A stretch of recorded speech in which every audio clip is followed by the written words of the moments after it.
বাংলাদেশের সংখ্যাগরিষ্ঠ কৃষক জনগোষ্ঠীকে সংগঠিত করার লক্ষ্যে সারা দেশে 3 মাসব্যাপী ইউনিয়ন পর্যায়ে কৃষক সমাবেশের অংশ হিসেবে কাউনিয়া উপজেলার শহীদবাগ ইউনিয়ন কৃষক দলের উদ্যোগে কৃষক সমাবেশ অনুষ্ঠিত হয়েছে।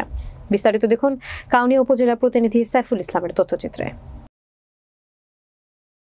বাংলাদেশ জাতীয়তাবাদী কৃষক দল শহীদবাগ ইউনিয়ন শাখার উদ্যোগে বল্লভ বিশু সরকারি প্রাথমিক বিদ্যালয় মাঠে শুক্রবার রাতে কৃষক সমাবেশে শহীদবাগ ইউনিয়ন কৃষক দলের আহ্বায়ক মোখলেসুর রহমানের সভাপতিত্বে প্রধান অতিথি হিসেবে বক্তব্য রাখেন জাতীয়তাবাদী কৃষক দল রংপুর জেলা শাখার আহ্বায়ক আনোয়ার শাহাদাত। উপজেলা কৃষক দলের সাধারণ সম্পাদক ফাইজুল হাসানের সঞ্চালনায় প্রধান বক্তা হিসেবে বক্তব্য দেন উপজেলা কৃষক দলের সভাপতি ডাক্তার ফেরদৌস হাসান জনি। অন্যদের মধ্যে বক্তব্য রাখেন শহীদবাগ ইউনিয়ন বিএনপির আহ্বায়ক আব্দুর রশিদ মন্ডল, সিনিয়র যুগ্ম আহ্বায়ক আমজাদ হোসেন, যুগ্ম আহ্বায়ক আব্দুল হামিদ শাহ আলম, নাজির হোসেন বাবু, কৃষক দলের নেতা জসিম সহ কৃষক দলের বিভিন্ন ওয়ার্ড এবং ইউনিয়নের নেতৃবৃন্দ।